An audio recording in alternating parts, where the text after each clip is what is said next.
Sometimes you hear a story so mysterious, so bizarre, so shocking, the story consumes you. The facts of the case become an obsession of yours, and you dive deep into the dark waters, trying to dig up any and all information that you can possibly find.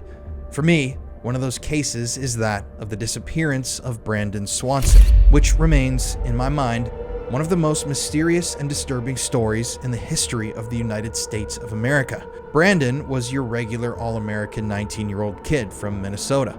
But one day in May of 2008, he vanished into thin air.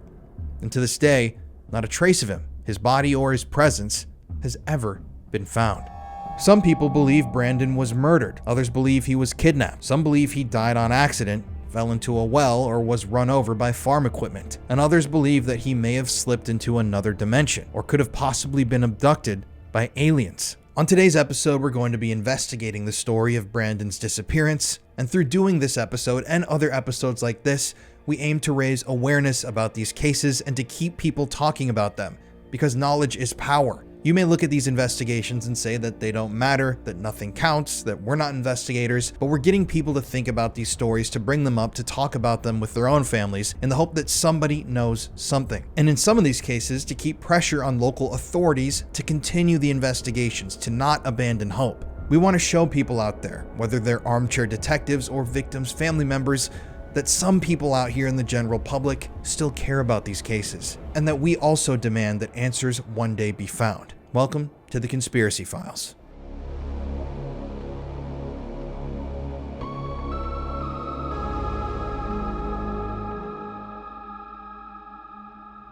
Brandon Swanson was your typical Minnesotan kid, a young man full of energy, passion, and excitement for the future.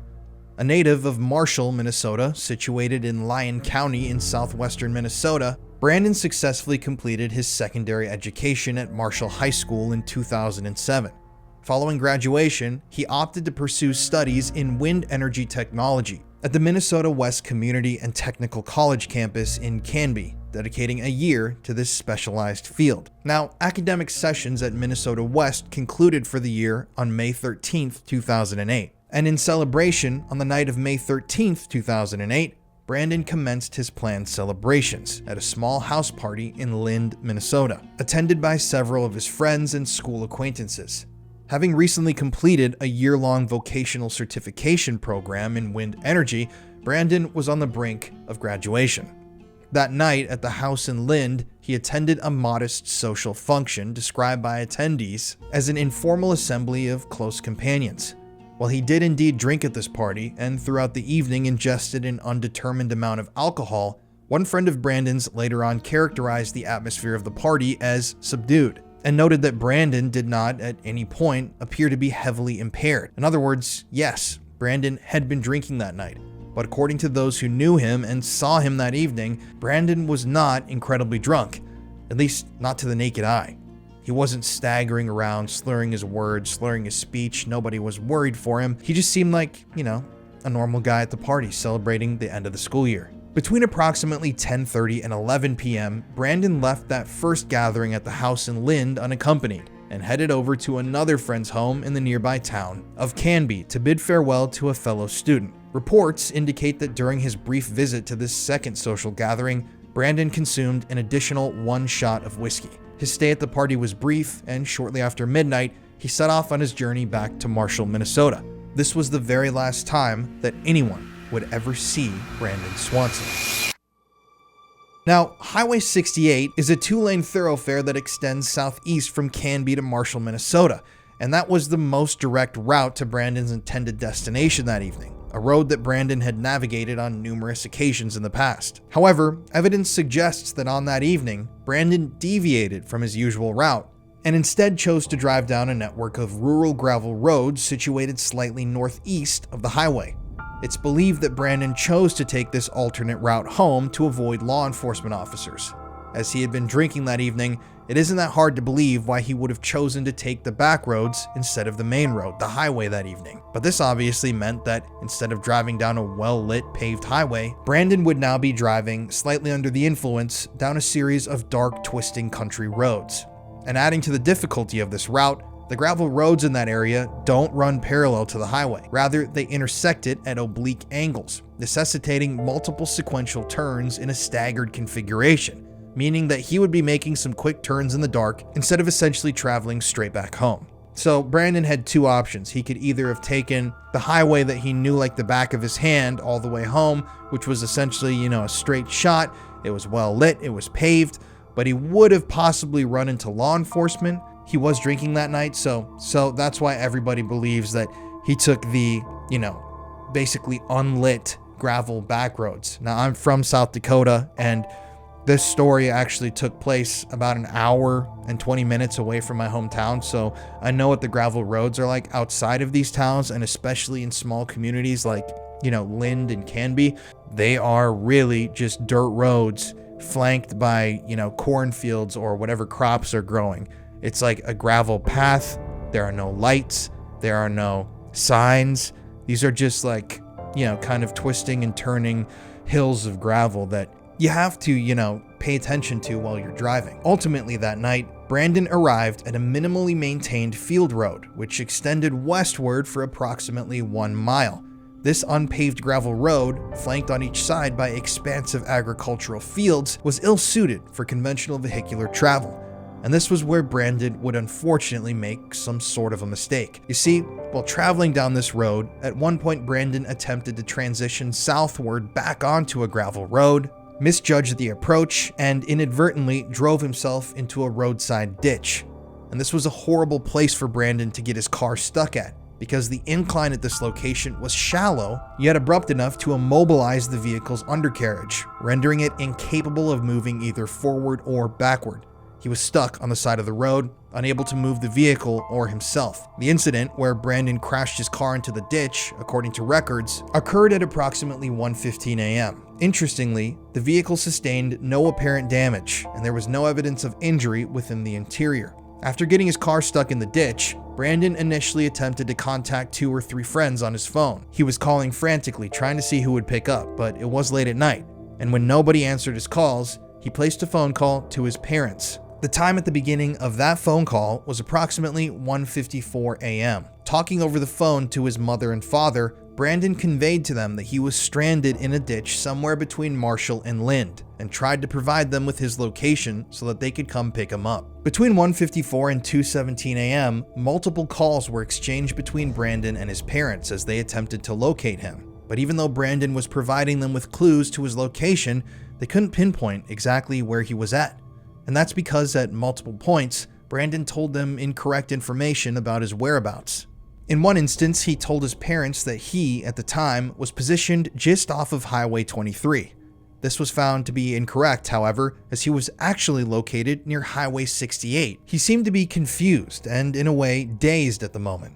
And despite their best efforts, even though Brandon was describing what he saw around him and where he believed that he was, his parents were unable to locate him. There's been a lot of discussion about what caused Brandon to be so confused about where he was that evening. One likely explanation is that a mix of 5 key factors contributed to his disorientation. The exhaustion from the lateness of the hour, at least some level of intoxication, especially since his blood alcohol level was still increasing from his last drink in Canby. Alright guys, so I'm sorry for the sudden jump cut and the change of shirt, but I finished this entire recording last evening, and when I went around to check on my camera, I realized that I had forgotten to format the memory card, which meant that it didn't record any of what I'm about to go through, which is like the major chunk of the script. So it's the next day. I'm supposed to be editing right now, but I'm redoing this whole thing. That's why my shirt has changed and everything. But anyways, let's just dig back in. So immediately after receiving their first phone call from Brandon, his parents, Annette and Brandon Swanson, hopped into their pickup truck and began heading towards where their son was telling them that he had crashed his vehicle. And they kept heading in his supposed direction, even though their calls to Brandon kept either dropping or being hung up. At the time, Brandon even told his parents that he was sitting by his car, flashing his headlights on and off in an attempt to try to help them find him. But it was to no avail. Annette and Brian saw no sign of Brandon anywhere in the immediate area. Now, I have to say, too, like I said, I grew up in South Dakota. I know these dirt roads. I know country roads like this. My grandmother, before she passed away, she lived on a farm way out in the middle of nowhere in North Dakota. And I'm talking like 45 minutes outside of Fargo, purely down dirt roads, like middle of nowhere. And a lot of these lands are pretty flat and they're pitch black at night. There are no lights, there are no towns. So if Annette and Brian were driving around looking for Brandon and he was flashing his brights on and off, I feel like if they were close to where he was at that time, or if they would have been in the area, they would have seen the lights. Somebody would have seen the lights because it's so dark. It would have been like lightning flashing throughout the landscape. But yeah, they didn't see the lights. Nobody saw the lights. And so at 2:17 a.m. from inside the pickup, Brandon's mother called him again. Growing frustrated with not being found, Brandon then told his parents that he was going to start walking towards some city lights that he saw, which he believed were coming from the nearby town of Lind. And so Brandon told his parents that he was going to start walking toward what he believed was Lind, and he asked his parents to meet him in the parking lot of the Lindwood Tavern, a local bar. Shortly afterwards, the call dropped again, and after being disconnected, Brandon's parents called him and began another phone conversation at approximately 2:23 a.m. During this call, Brandon and his father stayed on the phone for 47 minutes. Over the phone, dictating what he was seeing to his parents, Brandon described his walk, saying he was following a gravel road away from Marshall toward Lind. At one point, he told them that he had left the road and started cutting across fields. "This will be a faster route," he told his parents. He was just taking a shortcut. Over the phone, he mentioned to them that he had come across 2 fences and that at one point he heard running water nearby. Then, at exactly 3:10 a.m., Brandon interrupted himself and suddenly yelled out, "Oh shit!" And then the call went silent. His father later recalled hearing what sounded like Brandon's foot slipping right before the call cut off, but then afterwards, nothing. The only thing that Brandon's parents heard on the other end of the line was silence, before eventually they had to hang up and end the phone call themselves so they could call him back. In a frantic move, Brandon's parents attempted to call him over and over again, trying to reestablish contact with their son. However, repeated attempts to call Brandon back were unsuccessful, and he never picked up the phone again. In fact, this would be the very last time that anyone heard from or saw Brandon ever again.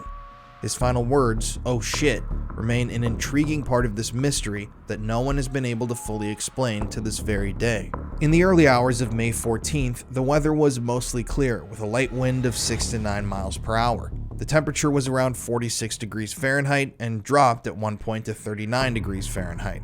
The moon was in its third quarter phase, positioned to the west of where Brandon likely was, and was setting when the call ended. Even after the phone call disconnected, the search continued for Brandon's parents.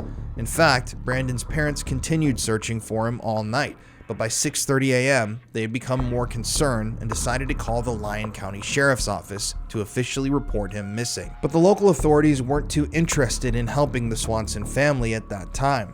In fact, the Swansons were told at first that it was hardly unusual for young men Brandon's age to stay out all night after the last day of college classes. It was completely normal for them to disappear for the night. They claimed he had probably been drunk and had passed out somewhere. They'd find him soon enough. And additionally, when the Swansons pushed back on the authorities and their hesitancies to help search for Brandon, Annette Swanson specifically recalled that one of the officers told them that it was Brandon's, quote, right to be missing. But Brandon never awoke from a drunken stupor and called his parents. He never emerged from the darkness, hungover, and made his way back home. And the search for Brandon began soon afterwards. Based on information from Brandon's family and media sources, law enforcement issued an attempt to locate request for both Brandon and his car. The Lyon County Sheriff's Office also contacted Brandon's cell phone provider to get location data.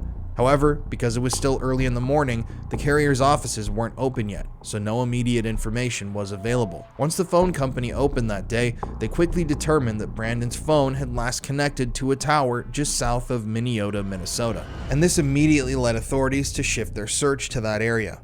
At around 12:30 p.m., a Lyon County Sheriff's deputy found Brandon's abandoned car in a ditch about 1.5 miles north of Minnesota Highway 68. Near the border of Lyon and Lincoln counties. Annette Swanson is joining us. She is the mother of Brandon Swanson, joining us from Minnesota. You were on the phone with your son a large part of those early hours when you were trying to find him, and he was trying to find you. He wasn't hurt at all, right? I mean, the car went into a ditch, but he seemed to be okay.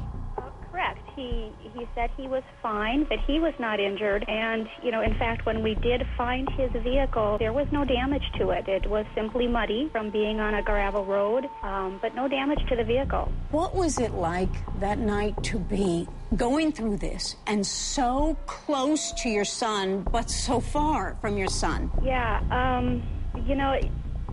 as Brandon tried to explain to us where his location was, and he was extremely sure of himself. He felt confident in where he was at, and that we were the ones that were confused about, how to get to him. And as the conversation went on, as the minutes ticked by, it came to a point where as long as Brandon was on the phone, as long as he was talking, as long as we had contact, it was okay. We would be okay. But the minute that call dropped, I just became sick. I knew it was wrong. I knew it was very, very bad, and just could hardly fathom, what was happening at that point.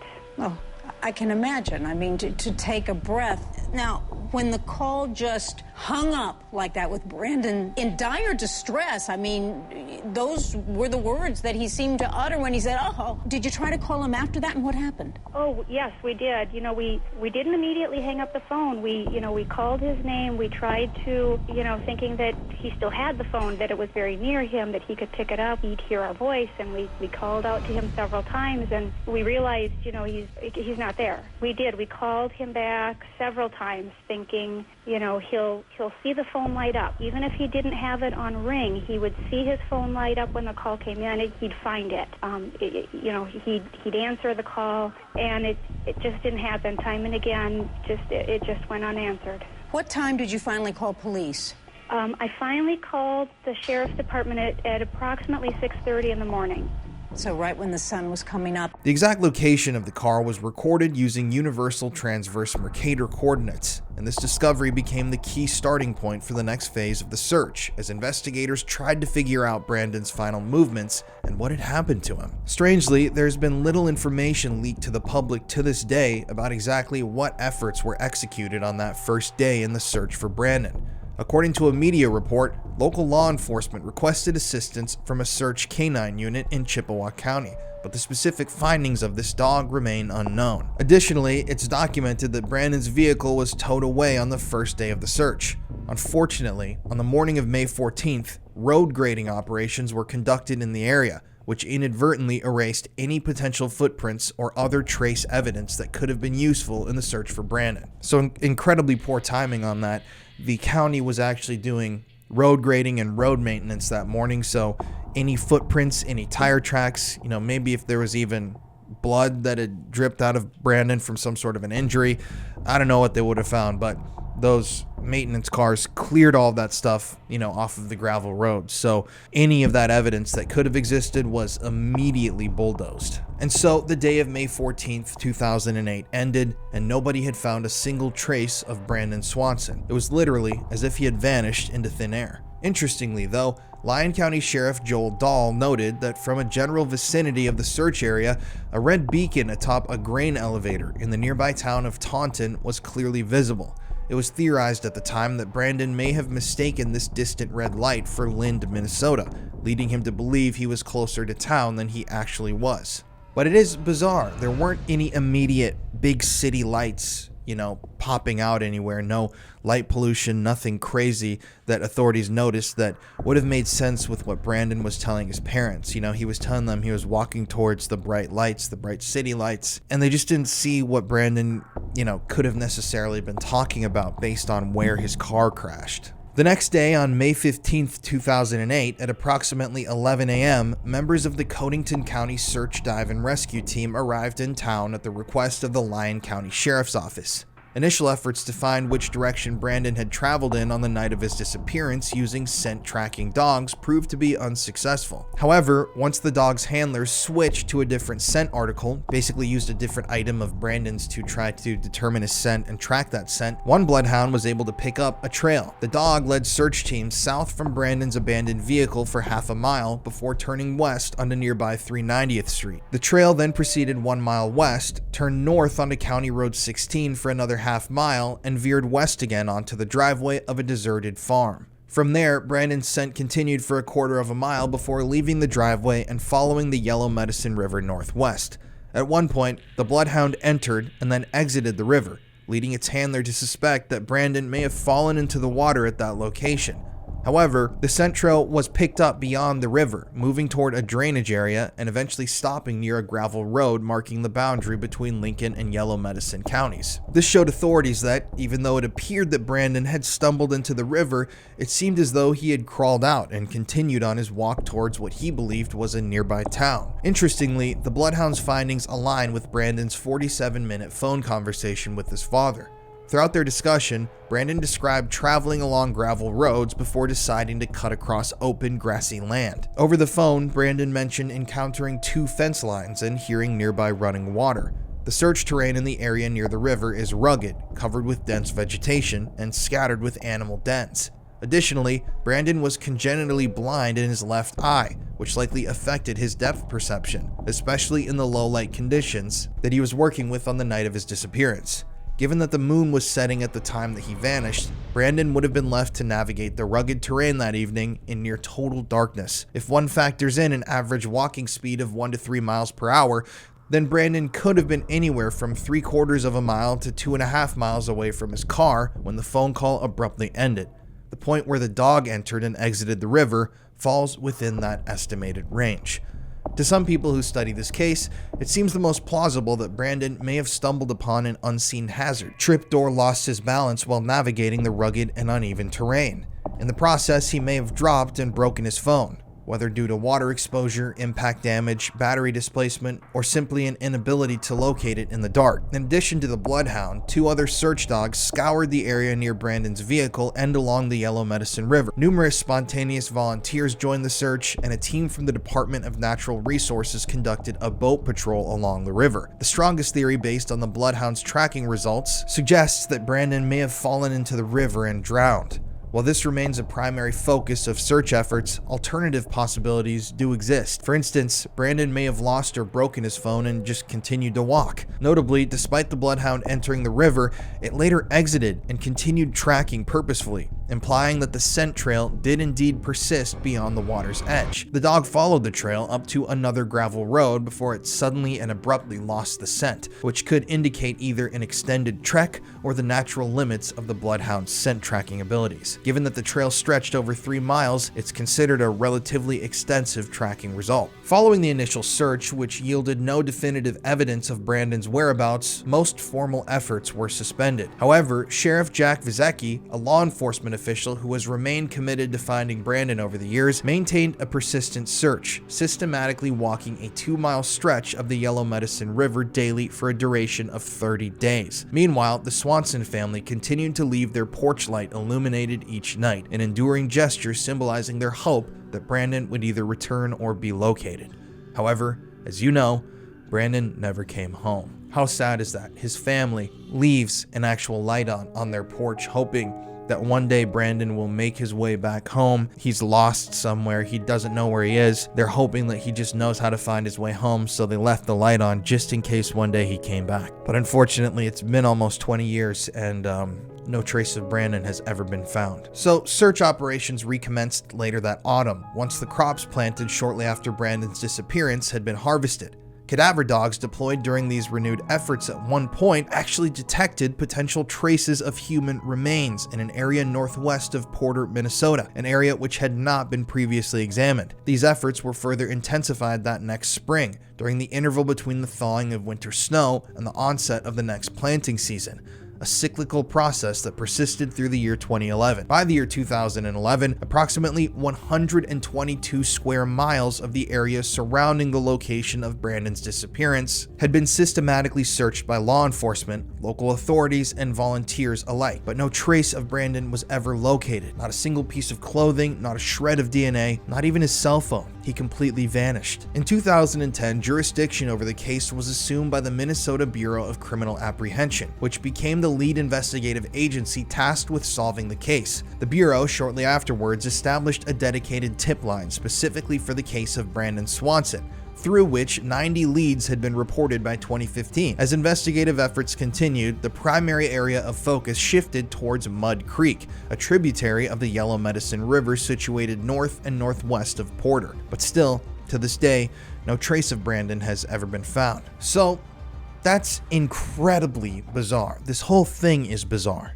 So, Courtney, my wife, and I co-host the podcast Murder in America. We've done tons of in-depth, really thoroughly researched stories on people that have disappeared. I've consumed tons of media and read books by authors like David Paulides examining missing persons cases. On my TikTok account, where I have almost 3.5 million followers, I post almost every single day a different true crime case, and I've covered so many stories of people that have gone missing. But what's incredibly strange to me is that in almost all of these cases that I've covered, either on Conspiracy Files, Murder in America, my TikTok, my Instagram, here on the Paranormal Files, they find something from the person. The person doesn't just vanish into thin air. And that's what's insane to me about this case is how have they never found Brandon's phone? How have they never found any of his clothing? How have they never found him or even any trace of him? None of this stuff adds up. And then you clearly have this oh shit moment where something happens to Brandon. But then what's really strange and ominous to me is that it just goes completely silent. There's no sounds afterwards. So it's weird because the call didn't drop. The phone didn't hang up. The call just went completely silent after he screamed that out. We need to take a look at some of the theories now behind Brandon's disappearance before we move on to finding evidence of our own. I mean, what possibly could have happened to him? That's something we're going to look into right now. So Jeff Haas is a search and rescue expert who gathered a lot of the information that I'm presenting to you in this episode. Jeff actually posted a very thorough paper online that you can go read yourself about Brandon's disappearance, analyzing a lot of the factors and, compiling a lot of the information. So I want to thank Jeff for his contributions to this case and for what he did with that paper. I also want to give him credit for the work that he did. But something that I really liked about the paper that Jeff published was some of the theories were spelled out in the paper, and then he helped provide some arguments for and arguments against that people commonly cite when it comes to these theories. So we're going to examine a few of these theories that Jeff presents in his paper, and then we're going to move on to more theories that I gathered information on through independent research using newspaper articles, online forums, all sorts of different things. And it's really bizarre. And I really would like you guys, if you're watching this episode, please leave me a long comment talking about what you think happened to Brandon. I want to start discussions in the chat. I want to start discussions in the comment section. I want people to comment on other people's comments, because the main reason, like I said before, why we do so many of these episodes is to keep these people's names in the public consciousness. I don't want to let these things fade away and disappear. The Swanson family deserves justice, and they deserve for their son to be found. I mean, I can't imagine the pain that they've felt all these years. And at this point, when there's literally zero resolution in this case, I think that it's totally fair to examine, all these different possibilities, things that may have happened, even things that are non-traditional. We're going to talk about some of that stuff in a little bit, but please keep this story alive and let me know what your thoughts are about these theories in the comments section. So all these theories are going to basically be what people think happened to Brandon after he yelled out, "Oh shit." So it's pretty well documented, Brandon was alive and well. He was walking. His location data was tracked. And then all of a sudden he yelled out, "Oh shit." And that's when the phone call, went dead. So that's where all the question lies, is what happened after he screamed that out and what caused him to scream that out. And that's what we're going to be examining. So the first theory that people believe in is theory number 1. Brandon's phone call went dead and he exclaimed, "Oh shit," because he fell into a nearby river. His phone was fried in the cold waters, and unable to escape the water himself, Brandon drowned. Now, there are a few potential locations where this drowning may have happened, and those locations include the Yellow Medicine River, located to the south and west, Mud Creek, situated to the north, and really any of the smaller drainage ditches spread throughout the area. Now, some of the evidence that supports this theory includes the fact that Brandon mentioned hearing running water during his phone conversation. and the fact that the scent dogs tracked Brandon's scent to the Yellow Medicine River. Now, drowning would explain why no physical evidence of Brandon's presence has ever been found, as it would have been swept away with him downstream to an unknown location. And in addition, searching bodies of water is incredibly difficult, making it possible that he has not yet been located within the 0.75 to 2.5 mile radius of his last known position. However, critics of the theory point out that even though Brandon's phone call abruptly ended, that doesn't necessarily mean that he was unable to continue walking afterwards. Extensive searches have been conducted within the suspected area, especially along the Yellow Medicine River, without success. This suggests that he probably ended up elsewhere. In addition, after Brandon disappeared, boats from the state's Department of Natural Resources were deployed to conduct a systematic search along the river, and water control gates were installed to manage flow and facilitate search efforts. Yes, gates were literally installed in key parts of the rivers where it was determined that if Brandon had fallen in, they would have caught his body. They literally put gates, metal in the rivers, essentially like a trap. So if Brandon's body or anything related to Brandon, articles of clothing, his cell phone, something, his shoes, any of that, if that had floated down the river that he, according to this theory, fell into, then those gates would have caught that and we would have found it by now. But the gates never provided any additional evidence. And in certain locations within Lincoln County, water levels had reached a depth of 10 feet on the morning that Swanson disappeared, but had since receded, according to the sheriff at the time. That meant that there would have been less flow and less movement that could have swept Brandon's body away. So the river was pretty high on the morning that Brandon disappeared, but then it dropped way lower. So he definitely would have washed up somewhere in a lot of people's minds. Additionally, law enforcement personnel patrolled the riverbanks on foot, while equestrian units and all-terrain vehicles were utilized to extend search efforts into the surrounding terrain, and they found no trace of him. Now, I personally don't believe that Brandon drowned in the river. I feel like they would have found at least a part of him, like his clothes, some of his DNA, his body, his cell phone, anything at this point. And it also doesn't explain how his scent trail continued out of the river. Remember, that scent tracking dog went into the river and then it went out, and all of a sudden it stopped at that gravel road. I understand why people would believe in this theory, but I think that that's too simple of an explanation for what happened here. Then you have theory number 2, which claims that after proclaiming, "Oh shit," Brandon may have tripped and sustained an injury, which rendered him unable to move, and he later died due to exposure to the elements. Now, proponents of this theory claim that given the cold night and the light clothing that Brandon was wearing, a person unable to move would almost certainly have succumbed to hypothermia. But critics of this theory say that if Brandon had indeed remained in one place within the search radius, like for example, if he broke his leg and he couldn't move further than, where he had broken his leg, or if he had injured himself and he had been forced to crawl somewhere, he likely would have been found by now. I mean, he definitely would have been with how deep they have searched this area and how large the search radius is. Now, skeptics also claim that yes, Brandon may have slipped and lost his phone, but if he survived that moment, he almost certainly continued walking. It's not like he would have, lost his phone and then said, "Oh shit, well, I'm just gonna lay down here and die."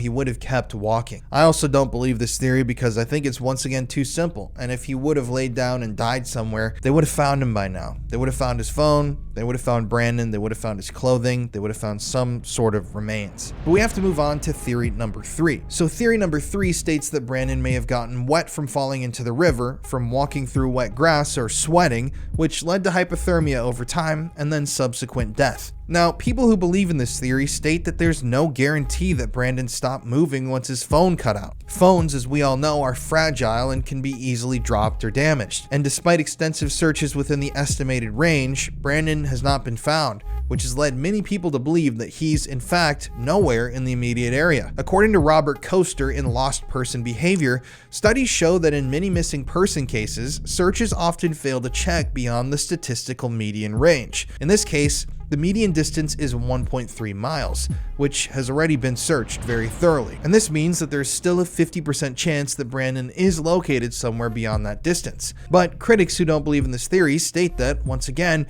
Brandon was walking on foot that evening. So even if he had succumbed to hypothermia, his body would have been located by now, somewhere in the area. And also, they have thoroughly searched every parcel of land, well, almost every, we're going to talk about that in a second, in that area. 120 plus square mile radius of search area, and still no trace of Brandon. So I think if he had just laid down and died somewhere, he definitely would have been found by now. But we need to move on.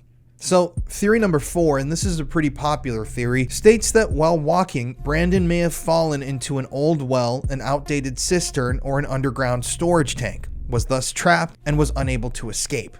This theory claims that Brandon was trapped down there, he died down there, and that's where his body remains to this day. People who believe in this theory claim that this would explain why his body has never been found. He fell into some deep sort of hole, a hole that is well hidden within the Minnesotan terrain, and he's been trapped there ever since. In addition, they claim that that's why Brandon's father heard the sound of a shoe sliding or slipping before the call dropped. However, skeptics state that most residential wells in the area are too small. On average, they're only around 4 to 6 inches in diameter, so half a foot. I want you to imagine how small half a foot is. I think that's about 6 inches. Yeah, a foot, 6. Way too small for a person to fall into. And larger wells for municipal or commercial use are extremely rare in that rural region and are typically enclosed within buildings and surrounded by fences/security measures and typically lighting. The only kind of well large enough for an adult to fall into would be a hand-dug stone or wood-lined well, which would likely be over a century old and would probably have collapsed by now. Finding an intact well in that part of Minnesota would be incredibly rare, especially with the weather conditions, the constant freezing and thawing and flooding, and all of the weather that, has existed over the last century in Minnesota, and it's just unlikely. In addition, Minnesota law has required abandoned wells and cisterns to be sealed for years. Yes, that's an actual law in Minnesota, stating that if you have an abandoned well on your property, by law, you have to go out there and seal that and make sure that it's not a hazard, or you can face huge fines. A law which also reduced the likelihood of such a hazard existing in the search area. Now, while old cisterns are more common than old wells, they're often covered with rotting wooded lids that could give way. But despite thorough searches of the few remaining abandoned farmsteads in that area, including the abandoned farm that Brandon's scent was tracked to, no such hazards, not even one abandoned well or cistern, have been found. You see, many old farm sites in the region have been completely removed to make room for agricultural use, making it completely unlikely that Brandon encountered such a structure. And I think that that's crazy. It totally makes sense, and I totally understand why some people would believe in that theory, but to me it just doesn't make sense. The statistical likelihood that you would be walking through a field and just happen to step on an old well that's never crumbled, it's never been sealed off, it's completely unmarked, and it's just sitting there out in the open waiting for somebody to walk into it like a death trap. I just don't think that that's very likely, especially with how farmers, pay attention to their land and they love their land, and that's a rural agricultural, farming area. These farmers that live in that area who, wanted to help solve this case, if they had an old abandoned well on their property, I'm almost going to guarantee you that they would have known where it was on their land, and they would have led investigators to it. It just doesn't make sense to me that on some farmer's property somewhere off in the deep, there's not even really deep woods in that area, but somewhere there's a huge hole in the ground that nobody has ever looked into, in the search for Brandon. That does not make sense to me personally, but I understand why some people would believe that's the case. Now, theory number 5 states that Brandon may have been picked up by someone and taken out of the search area, and that he may have been harmed by whoever picked him up. In this scenario, some phantom kidnapper happened to be at the right place at the right time and decided that on that evening they were going to abduct and kill Brandon Swanson. Now, the proponents of this theory don't really have evidence. It's more circumstantial. The fact that Brandon yelled, "Oh shit," and the lack of any evidence relating to Brandon being found has led some to believe that he may have been physically taken and transported out of the area by an individual or group of persons with nefarious intentions. However, skeptics state that the chance of encountering a violent individual in such a rural area, especially in the middle of the night on a weekday, is quite low. While nothing in this world is truly impossible, it just seems unlikely to me that Brandon would have come across someone who was ready to abduct and murder a random person at that very moment.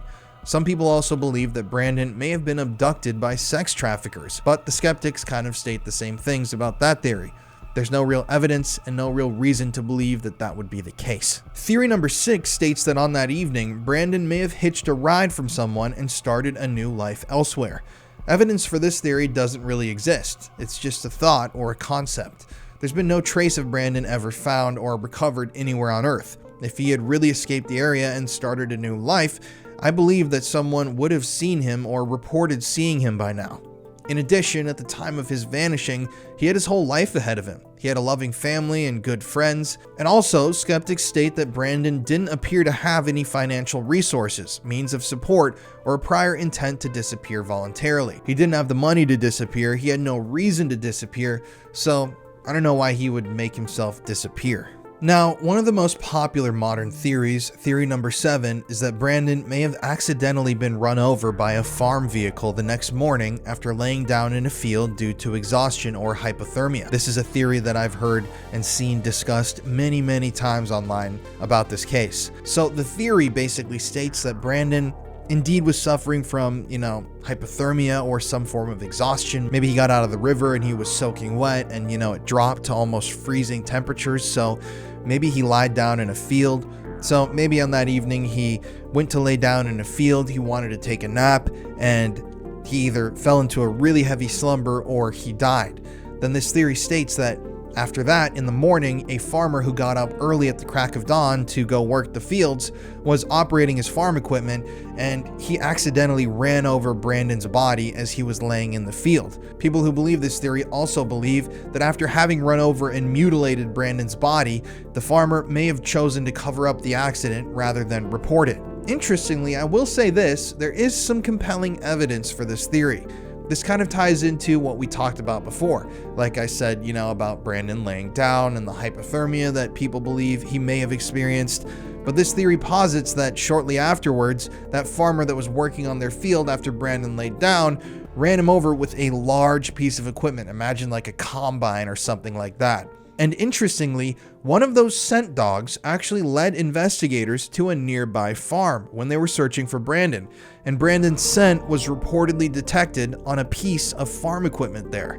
And interestingly enough, the owner of that farm property was hesitant to allow a full search of his land. To this day, actually, the farmer has never allowed investigators to thoroughly search his property. This is a real fact of the case that has always stuck out to me as being a bit odd. You see, if Brandon had indeed collapsed or lied down to go to sleep in a field and was accidentally run over, the farmer may have feared incoming legal repercussions. I mean, he possibly could have been facing a murder charge for brutally butchering a young man in his field. And according to this theory, like I said, the farmer may have disposed of Brandon's remains secretly.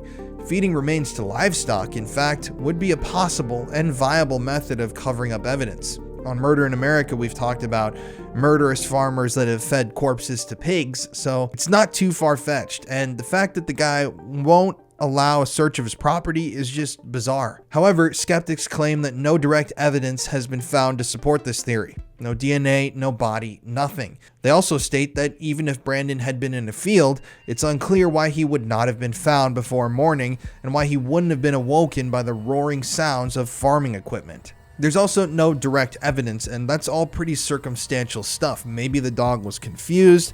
Maybe the farmer just doesn't want agents tearing up his land. I don't blame him for that. But it is odd, everybody else in that immediate area opened up their properties, opened up their land, invited the search teams to come in and thoroughly look for Brandon because they knew how big of a deal this was. I mean, this was like national news. And this one farmer just didn't want to let them come take a look at what was going on there. So, I don't know. That's weird. But we need to move on. Theory number 8 claims that while walking, Brandon came across something that he should not have seen. Possibly a drug deal of some sort, some form of criminal activity, or even a rape or a crime in progress.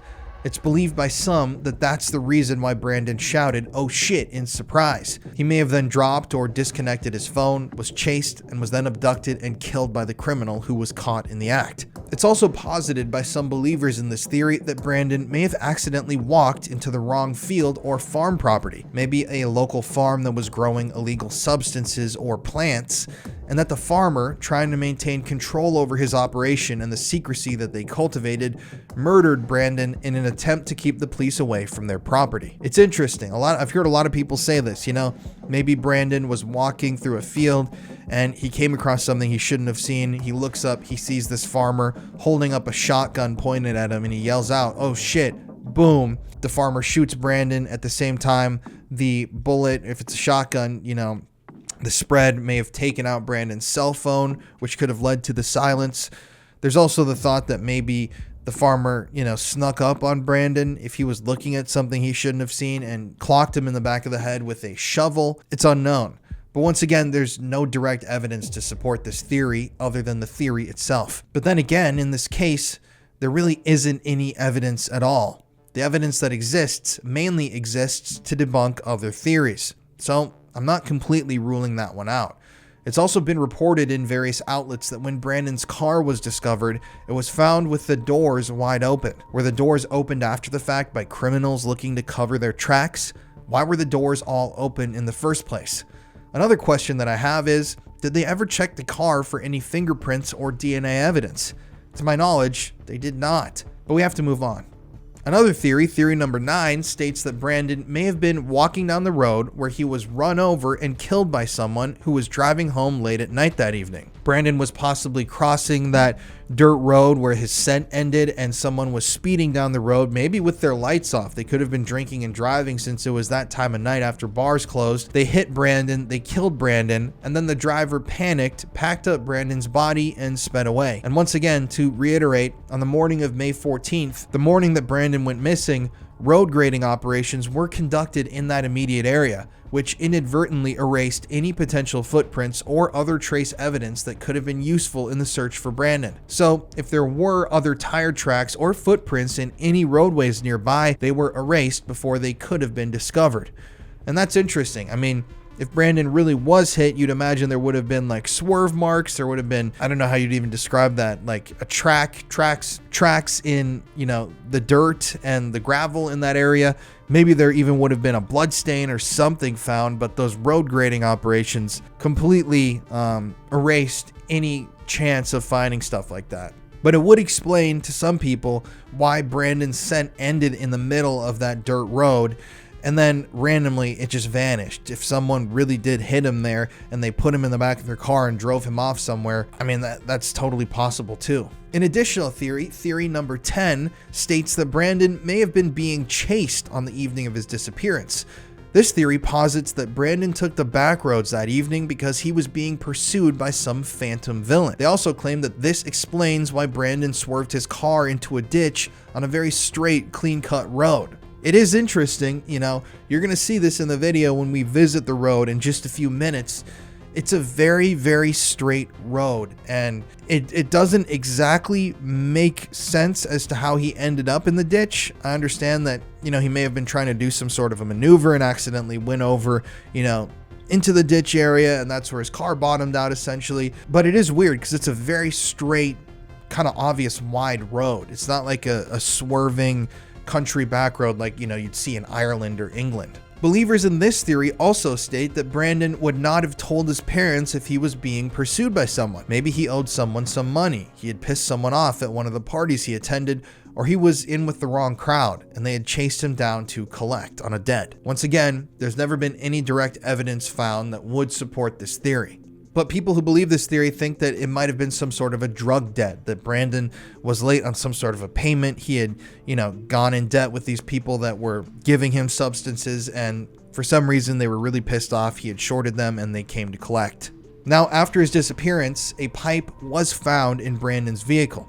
Some people have taken this as evidence or proof that Brandon had used drugs at some point before his death, and that he may have owed someone money or a drug debt. On Reddit, this is interesting, some users have claimed in the past to have been from the area, and have commented about how they've heard local rumblings in the small towns like Lind that Brandon owed a drug debt, that he was found and killed by the dealers that he shorted, and that his body is now buried somewhere in the Dakotas. However, this is all conjecture, and there's no real proof or smoking gun to this theory. Brandon also had no documented struggles with substance abuse, so there's no paper trail to back any of these assertions up. I will state here, though, I do have a friend, I have a friend that got mixed up in the wrong sort of activity for a little while when he was younger, and he was, running with the wrong crowd. He's totally changed now. He's a very good friend of mine, but at one point, this is a real story he told me one time. He said that he was told to show up to this guy's house. My friend was doing stuff without my knowledge. This is when I was living in Texas at the time, and he was back home in South Dakota. So I didn't know that this was all going on. Went to this guy's house who he was buying product from to disperse the product to other people. I'm trying to think if I could say this on YouTube. Let's just say Kush. Maybe that'll go past the thing. My friend was just doing some small time Kush sales, which I didn't know about. But he said that this guy who he would buy the stuff in bulk from told him, "You need to come over to my house right now." So my friend went over to this guy's house in a small town near Sioux Falls, South Dakota. When he went into the guy's house, he said, "You need to come downstairs with me." So he went downstairs to the basement of this home, which was a rental house this guy was in. And my friend said that he saw a human corpse being dissolved in acid. And he said, and this guy told my friend at the time when he was staring at this thing, "This is what happens to you if you f me over." And that was the last straw for my friend. This is why he told me all this, because he immediately stopped doing what he was doing, realizing how, what a bad road he was on. And yeah, that story's always shocked me because it's like, where I'm from, that shit doesn't happen. I think there's been 1 or 2 serial killers in the entire, history of South Dakota. There really aren't murders in South Dakota. So to hear a story like that was shocking. So when I was reading this story and I heard, oh, he's buried in the Dakotas somewhere, and I have like a personal connection to a story that I believe to be true because I trust my friend, it's really crazy. And yes, for people that are going to ask, he did call the police and report this whole thing, but they never got back to him and nothing ever happened. But he was legitimately really, really freaked out and fearing for his life for a little while after that story. So anyways, let's get back to Brandon. So there are also some people who believe that the paranormal may have been at play in Brandon's disappearance. Some people claim that Brandon was a part of a bizarre string of disappearances that have happened across the globe, that have been chronicled by researcher David Paulides in his series Missing 411. We could spend the entire episode talking about Missing 411, which we're actually going to be doing a full episode about Missing 411 in the near future, so you should get excited because that one's going to be crazy. But it's worth mentioning here. If you don't know what Missing 411 is, I'd highly recommend you do some independent research, because hearing the details of those stories will change your life and your perception of the world around you. Basically, Missing 411 is this like string of disappearances that have happened across the globe, but so many in America and mainly in like American national parks. People that, like, let's say for an example, I'm here and my friend Joe is right here. Joe's like 20 feet away from me in the woods.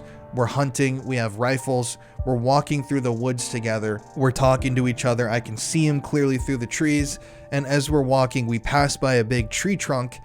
And when I keep walking, all of a sudden Joe stops responding. I turn to my left. Joe's gone. I go over and look for him. There's no trace of him there. Nothing. His clothing isn't there. His gun isn't there. He's just vanished. And from that point on, Joe remains missing forever. That's happened thousands of times in America and Canada and all over the place, but essentially where these people just vanish into thin air. There are a certain set of specific circumstances that, have to exist within the environment for it to be a Missing 411 case, which is why I'm hesitant to call this Missing 411, but this is exactly like what Missing 411 is saying happens. These people completely vanish off the face of the earth, and it's very scary stuff. There are children that have gone missing, adults, men, women, everybody. It can affect anyone, and people think maybe they're being abducted by aliens. There's a whole Missing 411 aliens movie that's really interesting. People think that it could be a slip into an alternate dimension. It's stuff that's absolutely beyond human comprehension. Even weirder than Brandon's disappearance. These stories where it's like literally you're standing next to your friend, you turn your back to go walk in the other direction, and 10 seconds later you turn around and your friend's missing and they're never seen again. It's the most insane shit ever.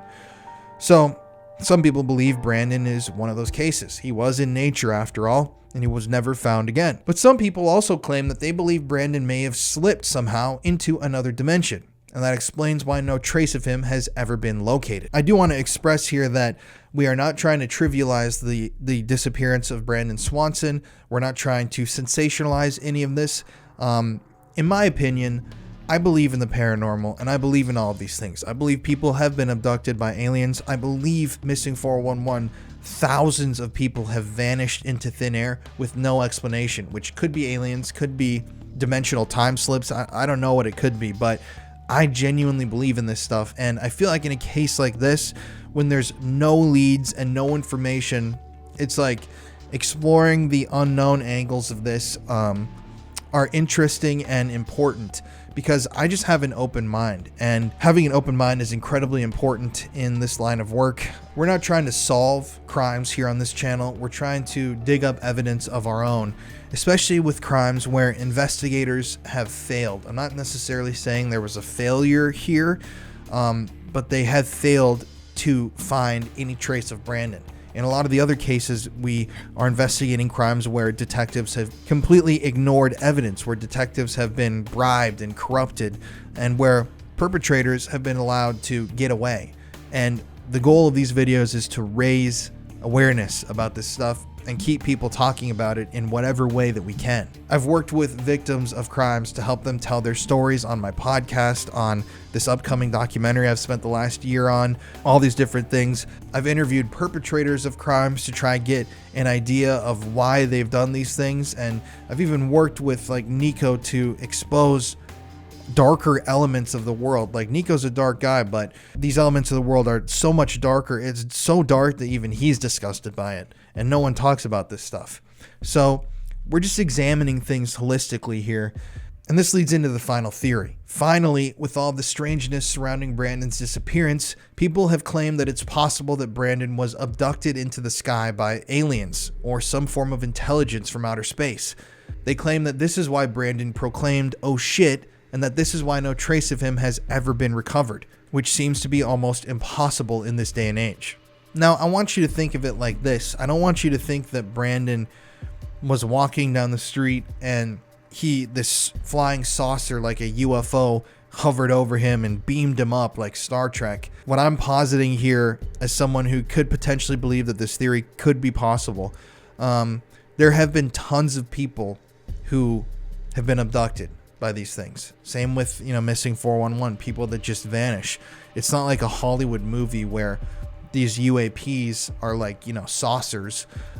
This would be like if something from another dimension, or just some force or energy that is beyond human comprehension, if that really were to have targeted a guy like Brandon, what I see happening would be like, maybe he saw a glimpse of what was about to happen, but then it's like, boom, gone. Like just a flash and somebody disappears. That's what I think happens with Missing 411. So that's what we're examining here, how that could be like a flash of light that abducts someone, not like a, Hollywood UFO.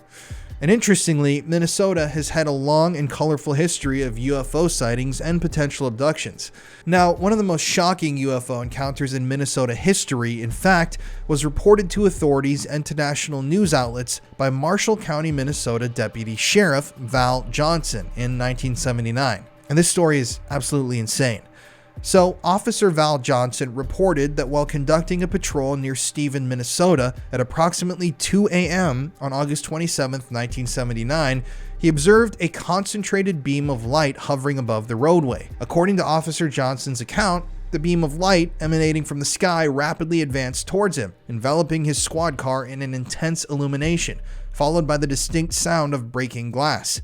Officer Johnson stated that he subsequently lost consciousness for a duration of 39 minutes. Now, upon regaining awareness, he noted that both his wristwatch and the vehicle's clock had ceased functioning for precisely 14 minutes. Upon further examination, and after making an official report to his superiors about the incident, it was determined that Officer Johnson's squad car had indeed sustained multiple damages, including a shattered windshield, a compromised headlight and red emergency light, and a bent thin radio antenna. Responding deputies who were tasked with following up on the report discovered the vehicle positioned sideways on the road, exactly as Johnson had described it. After the alleged encounter, Officer Johnson exhibited physical symptoms, including bruising all over his body and ocular irritation, which a medical professional likened to burns commonly experienced by welders. So, Officer Johnson reported this happening, and he actually showed physical symptoms from it. His eyes were burned, there were bruises all over his body that were unexplainable. And this incident, which was corroborated by law enforcement officers, is regarded as one of the most credible alien encounter stories ever told. And it happened just a few hours away from where Brandon disappeared in Minnesota. It was 1:40 a.m. Deputy Sheriff Val Johnson was on patrol in rural Marshall County when suddenly he saw a bright light a few feet above ground level, 2 miles down the road. I traveled about a mile, and the light seemed to intercept me, so to speak. Came right upon me. It was painful. The light was extremely brilliant and painful. I closed my eyes and I heard the sound of breaking glass, and that's the last I remember. Whatever it was came extremely fast. He didn't have time to be scared. He doesn't know what it was. I have no idea. It's truly unexplainable to me, or unknown to me. Johnson was unconscious for 40 minutes before he radioed for help and was taken to the hospital. A doctor and later an eye specialist confirmed that Johnson had suffered mild welder or flash burns to his eyes. Even stranger, both Johnson's wristwatch and the electric clock in his patrol car had mysteriously stopped for 14 minutes. An investigator from the Center for UFO Studies in Evanston, Illinois, flew in to examine the damaged patrol car. There was no evidence of radioactivity, and neither the investigator nor the sheriff can figure how the two spring-mounted antennas became bent at almost 90-degree angles. At the scene of the accident, skid marks show Deputy Johnson coasted for 800 feet after impact before applying the brakes.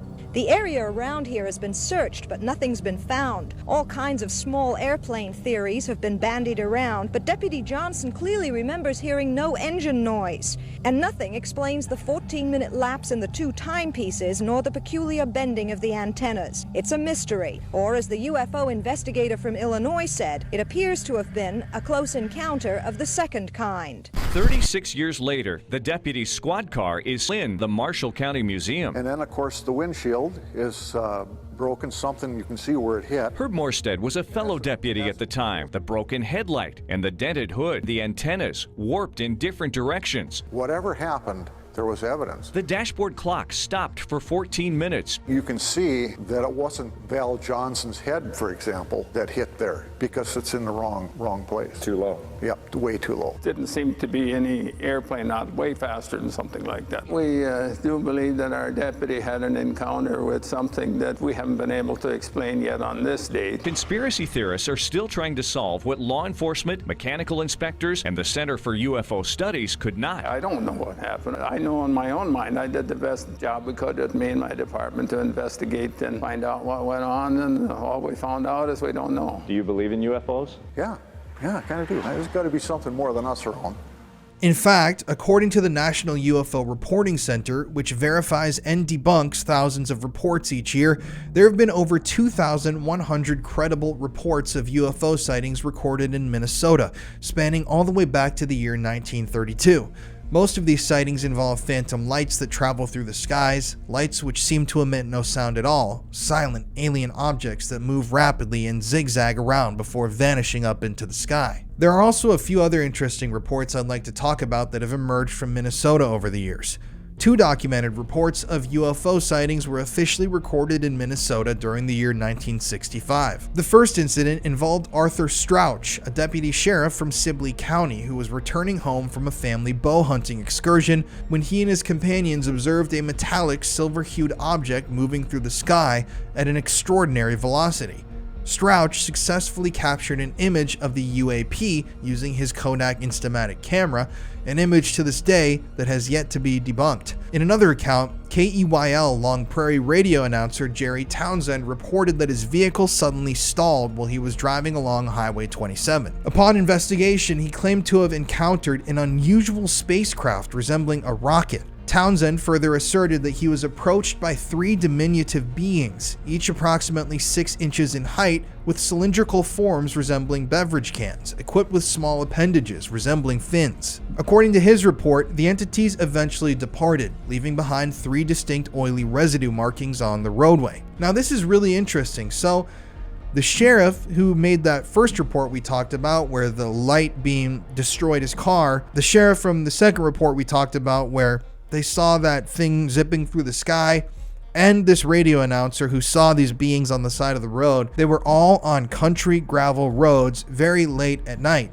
So I think that's a very interesting commonality between all of these stories, is that these UFOs or UAPs or extraterrestrials, I know those are loaded words, but these things are really making themselves known and visible to small select individuals and groups of individuals way out, in the countryside, in an area kind of like where Brandon was, where there isn't a lot of light, there's really nothing going on around the area. So I thought that was weird. A later incident in 1988 that I thought was interesting was documented by a mother in St. Paul, Minnesota, who submitted a report to the Mutual UFO Network, or MUFON. She recounted that her 2.5-year-old son awakened her abruptly in the middle of the night while playing a ukulele that was ordinarily stored on a high shelf beyond his reach. Moments later, after a loud impact was heard against the ceiling, the child exclaimed, "Bug Eyes is here." Yeah, so the mom saw that this child had somehow gotten a hold of this thing that was way up on the shelf. They heard a huge bang on the ceiling and the kid screamed out, "Bug Eyes is here!" A subsequent medical evaluation revealed the presence of an omega-shaped abrasion on the child's back, and the origin of that remains to this day, by doctors and scientists alike, unexplained. So, could extraterrestrials have been involved in the disappearance of Brandon Swanson? Once again, I really do not want to sound like we're reaching here or being insensitive. I'm just legitimately questioning all of the evidence and presenting you people with every theory that has been brought up by investigators and armchair detectives alike. And I think it's interesting. I mean, so many of these theories, you can see they make sense up until this point where it doesn't make sense. Or, this one seems really strong, but then this one also seems like it's really strong. And it's confusing all around. You don't really know what to think. So I don't really know what to make of all of that. Now, I know some people are going to say, oh, there's no way that he, got abducted by aliens, and there's no way that there's interdimensional, blah, blah, blah.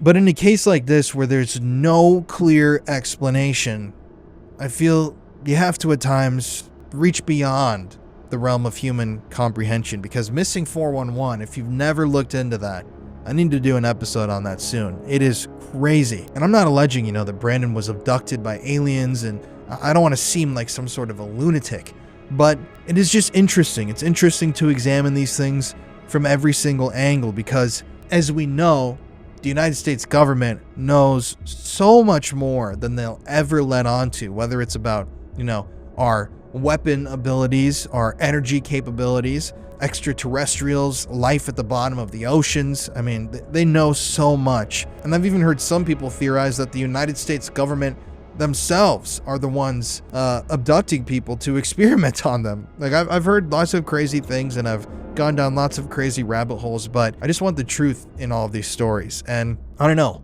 Please let me know what your thoughts are about what happened to Brandon, because this story is heartbreaking, it's infuriating, and one day I would really like to see some sort of justice, happen for the Swanson family, because they've suffered long enough, and I just don't know what to do. Someone has to know something at this point, and someone's going to take a secret with them to their grave.